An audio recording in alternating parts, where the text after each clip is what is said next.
Il était une fois, dans un château du Loir-et-Cher à côté de Vendôme, une princesse aux doigts de fée.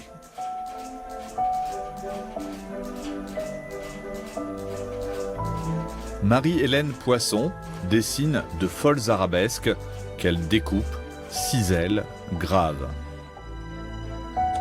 Elle marie les matériaux les plus précieux aux bois les plus rares, sous le regard de créatures fantastiques.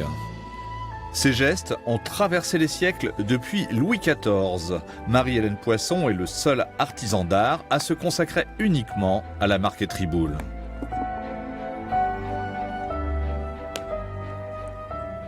Ça, c'est la technique de la marqueterie boule qui existe depuis très longtemps. En fait, elle existe depuis la fin du XVIIe. C'est André Charles Boulle qui l'a amené à ce degré de perfectionnement, mais il n'en est pas l'inventeur. Ça existait avant en Allemagne, principalement. Et donc, André Charles Boulle, qui est un ébéniste du fin du XVIIe, a amené cette technique à ce degré de perfectionnement. Marie-Hélène a grandi dans l'atelier parental entre scie et rabot. Et normalement, on découpe pas le laiton comme ça. On découpe le laiton avec une machine. Mais mon grand-père, mon père, comme j'ai commencé à découper très jeune, il voulait pas que je me serve des machines parce qu'il voulait que je garde tous mes doigts. Du coup, j'ai pris l'habitude de découper mon laiton comme ça. Après l'école, en fait, j'étais dans l'atelier, donc il fallait bien que je m'occupe. Donc je commençais à bricoler, à découper des petites choses, des petites marqueteries. Je me fabriquais des brouettes en bois, je l'ai toujours d'ailleurs. Et ma fille a fait exactement la même chose que moi, pareil. Entre transmission d'un savoir-faire et affection familiale, 4 générations ont partagé ces gestes et techniques inventés sous le roi Soleil, un passé aux richesses inestimables. Moi, j'ai un stock de bronze, j'ai aussi un stock d'archives au niveau des calques dans mon meuble qui est là-bas. Ça, c'est vraiment des trésors pour moi et pour les générations futures.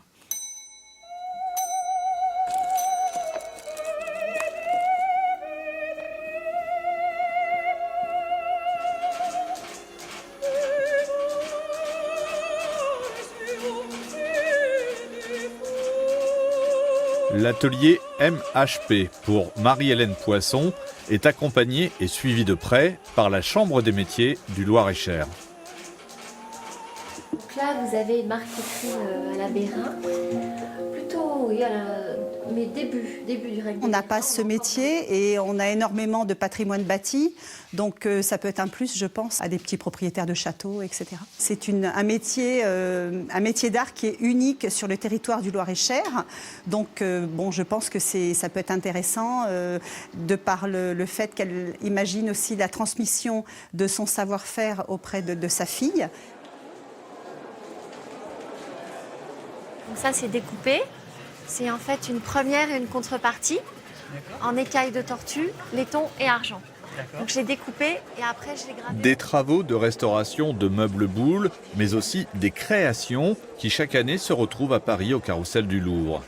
Le Salon du patrimoine vivant est un incontournable des amoureux de l'excellence et du raffinement à la française. Marie-Hélène y a toute sa place. Depuis déjà des années, parce qu'on a fait les premiers salons du patrimoine. Mon père le faisait il y a à peu près 25 ans, donc c'est pas d'hier. Et j'adore venir ici parce que ça me permet déjà de montrer mon travail et mon savoir-faire. Ça me permet aussi de voir ce que font les autres et c'est très important. Parmi les visiteurs, l'ébéniste des monuments nationaux, venu demander un conseil sur une étrange marqueterie boule. Marie-Hélène, c'est une marketeuse de renom quand même. Dans la profession, je pense que ça fait plusieurs générations que ça existe. Et d'avoir des conseils techniques d'une vraie marketeuse, pour moi, qui suis que restaurateur de mobilier, mais bon, pour les musées nationaux quand même.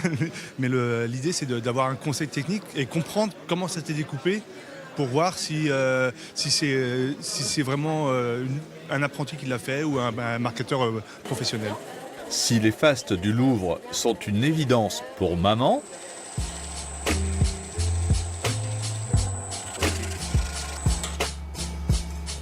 à quelques kilomètres de là, au lycée professionnel de Choisy-le-Roi, la fille Poisson, Aurore, doit encore faire ses gammes de marketteuse.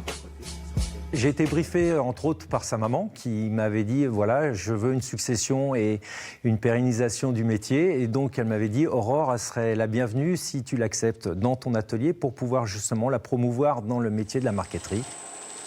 Quand je vois des choses que je n'avais pas vues avant dans l'atelier de ma mère, il y a des façons différentes de faire. Et donc, c'est toujours intéressant à apprendre pour après savoir ce qu'on garde ou ce qu'on ne garde pas.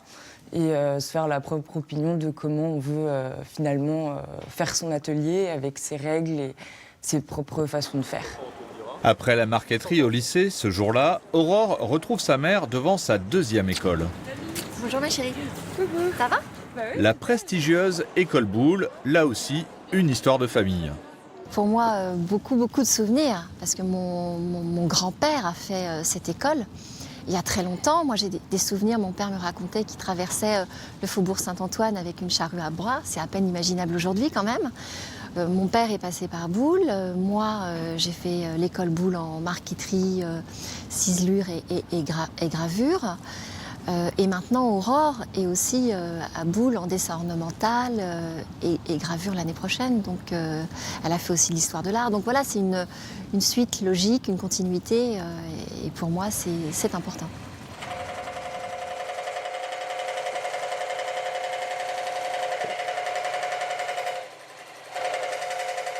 La marqueterie Boulle s'invite jusque dans l'appartement de la jeune génération. Là aussi, c'est la scie à chantourner qui donne le rythme. C'est vrai que la machine, elle est quand même super bruyante, donc moi je mets mon casque, je mets la musique à fond et je me concentre. Que ma mère fasse ça, que je fasse des allers-retours dans son atelier et que j'ai ça restauré, que je continue de faire chez moi, à part, mise en appart de l'atelier.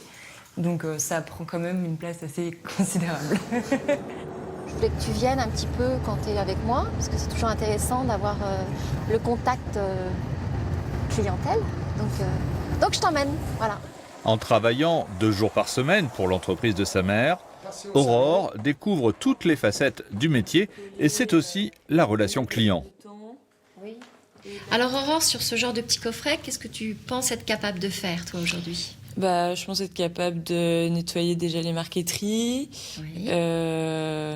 remettre les filets qui manquent, Oui. la découpe aussi.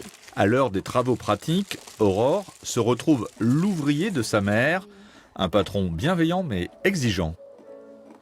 Je suis avec ma fille chérie, hein, quand même. Hein. Objectivement, je suis avec ma fille chérie, mais par contre, quand on bosse au boss, hein, on peut s'amuser, etc. Mais si le morceau il est pas bien découpé, elle sait très bien que. Je vais en faire. Voilà, ça c'est clair. Voilà. Il n'y a pas de ça. Par contre, c'est inévitable. Elle le sait très bien. Et de toute façon, quand on se plonge dedans, on est dedans à fond.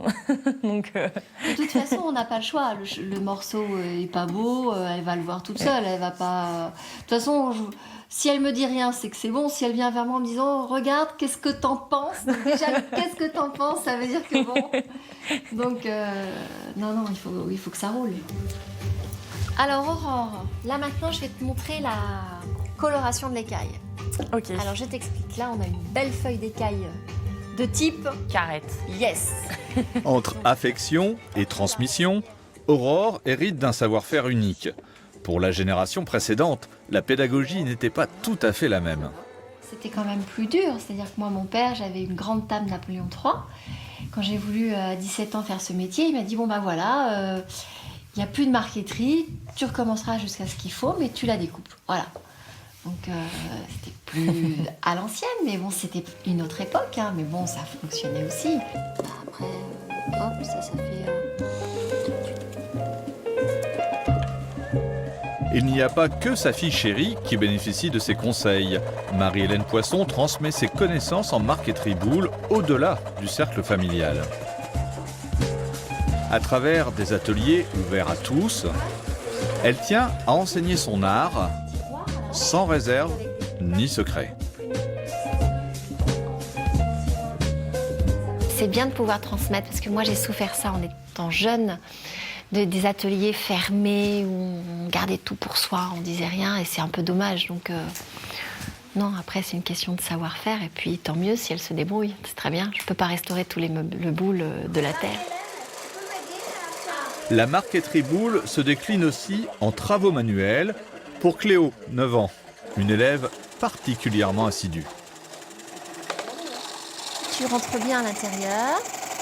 Okay. Tu prends bien ton temps. 4 siècles après André-Charles Boulle, sa méthode séduit encore les enfants. J'aime bien créer les choses, comme là c'est créatif. J'aime bien parce que c'est joli et il y a des choses qui sont dures à faire, mais je prends plaisir à les faire, et il y a des choses qui sont faciles à faire, mais je prends aussi plaisir à les faire parce que c'est joli. Les meubles boules passent de mode, le procédé marqueterie boule, lui, demeure. Marie-Hélène a su dépoussiérer le style avec ses propres créations contemporaines.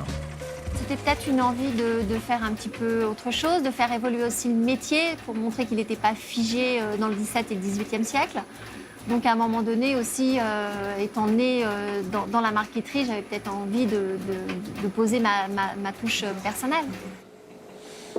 Mais moi j'aime bien avoir toujours le dessin très traditionnel, mais c'est les matières qui m'intéressent. Et aujourd'hui, à notre époque, on a plein de matières différentes, pas comme au XVIIIe siècle et au XVIIe. Donc évidemment, moi je suis à l'écoute de tout ce qui se fait aujourd'hui, même au niveau de tout ce qui est résine, etc.